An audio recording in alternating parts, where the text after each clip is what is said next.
It's a lot. It's 52. I think I counted 52, and 52 different kinds of evidence. We usually just say we have numerous kinds of evidence, and some of them anybody can, I think, understand, and others are more complicated and are maybe more indirect. But putting them all together, they amount to I think, a conclusive body of proof that this is happening.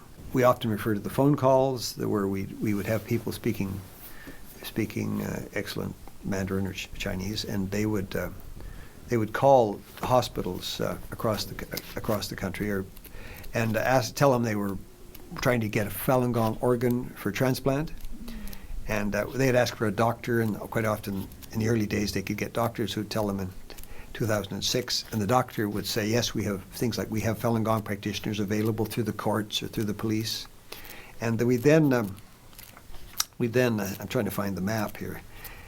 We then make a note of where it was, and we hired independent translators to make sure it was an accurate transcript, and we have it in the book and in the report and on tape. We've kept these tapes too, and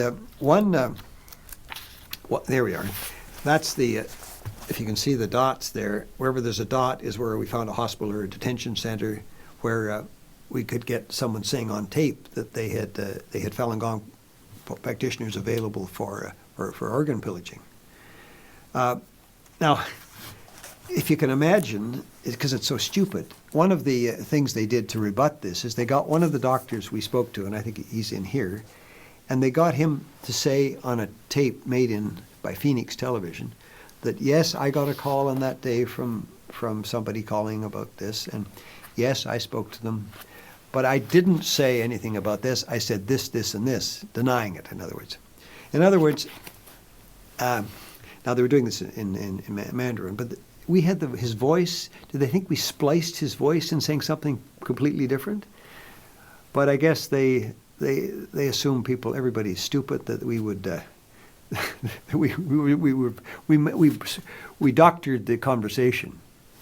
So I mean, that's the level of their rebuttal, and it's just so mindless, and it's so stupid that we don't think any reasonable person would have any doubts about the overall effect of the evidence.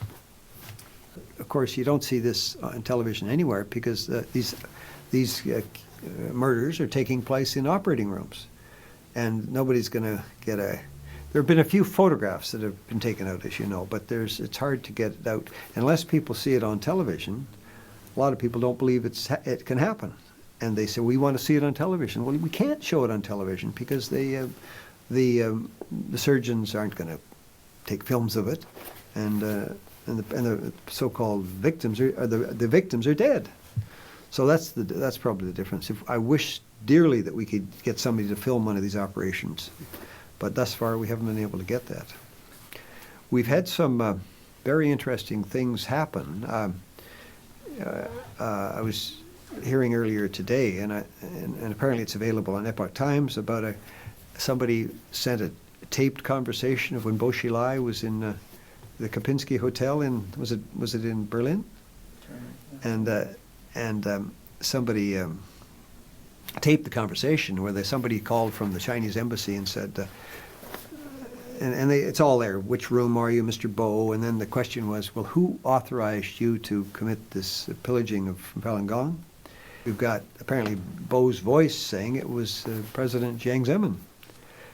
And apparently there's more too that was said, but that's pretty good evidence, because everybody knows it was Jiang Zemin that started the persecution, and now we've got Bo Xilai, who was, as you know, probably the lead persecutor of Falun Gong in his region, his state, admitting it, and this fellow Yang Lijung, the police chief who went into the American consulate. We've had some rather extraordinary statements. Remember, he got an award for doing. I think the figure is thousands of operations on people taking their organs out, and he's making a speech saying what is it? He said it moves the soul to do something like this. Can you imagine? this is not a human being who's saying this, but he does. So if people are open-minded and they're prepared to look at the evidence, I don't think anybody will have any doubt that this has happened, and it's still happening, and it's got to stop. And as I said earlier, we're going to keep going until it is stopped.